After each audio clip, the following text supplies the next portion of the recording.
आत्मीय भाइयों एवं बहनों को प्रणाम। स्वस्थ और सुंदर बनने की विद्या आपको पढ़कर सुनाई। लास्ट अंतिम पृष्ठ में जो विषय है वह है प्रसन्नता में स्वास्थ्य। आइए इसको भी सुन लेते हैं। स्वास्थ्य के विशेषज्ञ एक डॉक्टर का कथन है, जो आदमी स्वस्थ रहना चाहते हैं उन्हें चाहिए कि हंसने की आदत डालें।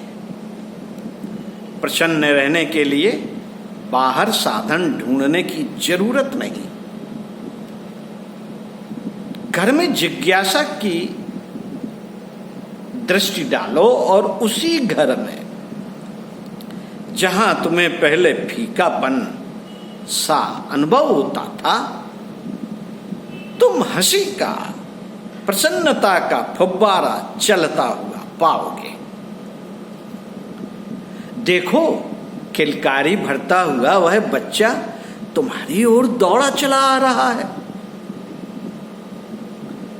उसे झिड़को मत, गोद में उठाओ और उससे बातें करो। देखो, अपने मौन और अर्ध मुखरित भाव में वह मनोविनोद का कैसा रहस्य छिपाए हुए है। वही देखो, मुन्नी आपके कंधे पर चढ़ दौड़ी। उससे बात पूछो और सुनो कि अपनी तुतलाती बोली में कैसा मधुर जवाब देती है। जब बच्चों में प्रकृति के इन सरल अबोध निश्चल खिलौने में रस का सरोवर बह रहा है, तो तुम कहां अपने लिए आनंद ढूंढने जा रहे हो? यदि तुम व्यवसायी हो, अपने काम को ठीक प्रकार समझते हो,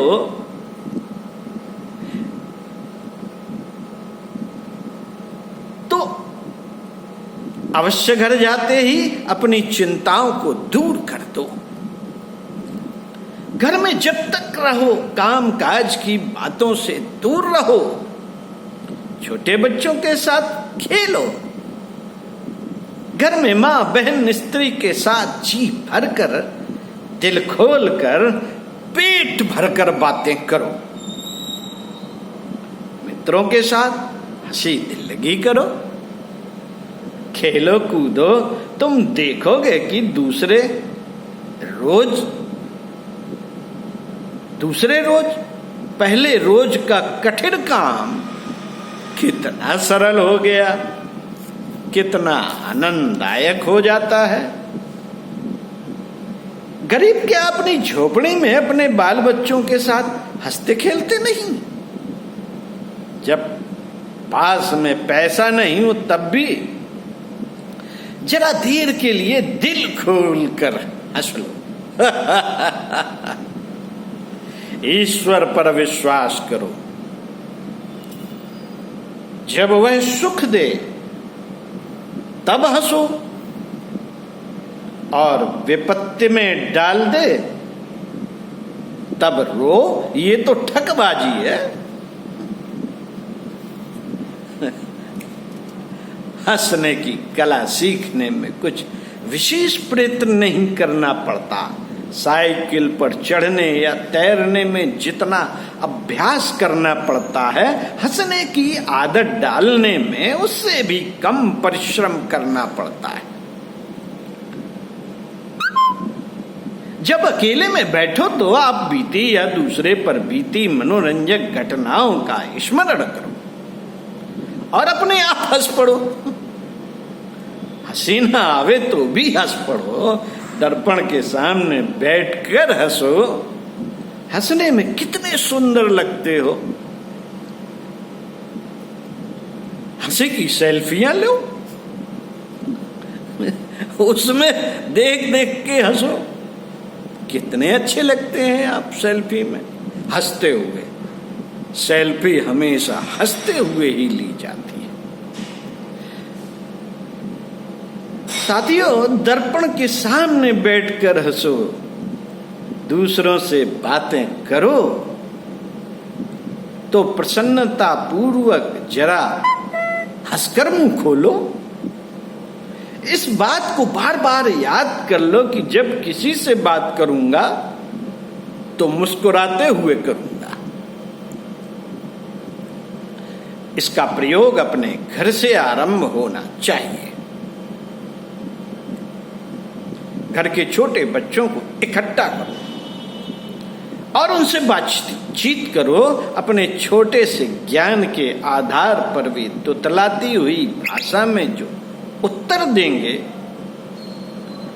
उसमें हंसने का काफी मसाला मिल जाएगा। विवाहित हो तो पत्नी के साथ हंस हंस कर प्रेमालाप कीजिए। कहानियां कहने का अभ्यास कीजिए।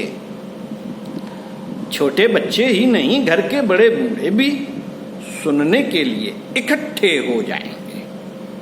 जहां मनोरंजक प्रसंग आए वहां खुद अपनी हंसी दबाइए और रूखा मुंह बनाकर मनोरंजन के प्रसंग को बढ़ा चढ़ा कर कहिए। देखिए सब लोग कैसे हंसते हंसते लोटपोट हो जाते हैं। एक वो कवि है ना, क्या नाम,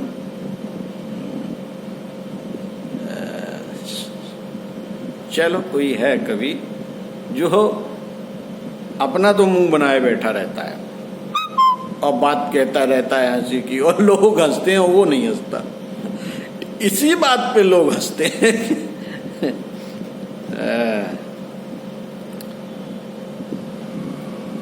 उनकी हंसी आपकी हंसी को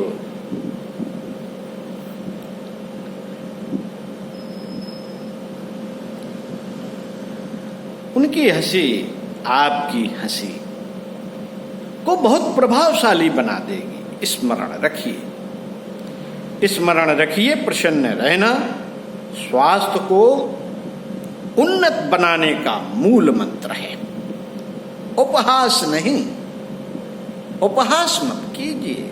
उपहास नहीं, मुस्कुराहट युक्त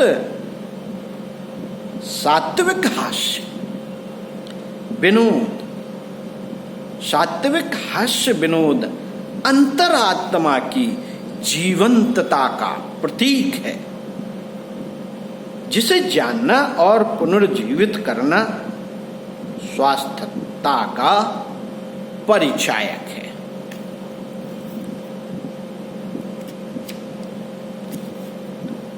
ऐसा मुख किस काम का जो हंसे नहीं, मुस्कुराए नहीं। ओम शांति। स्वास्थ्य और सुंदर बनने की विद्या समाप्त हुई। आपको यदि इसमें कुछ भी अच्छा लगे तो हमारे YouTube चैनल को सब्सक्राइब कीजिए। आपको पंडित श्री राम शर्मा जी के विचार अच्छे लगते हों तो भी सब्सक्राइब कीजिए। आपको हमारे द्वारा बनाए गए वीडियो आप तक पहुंचते रहेंगे। ओम शांति।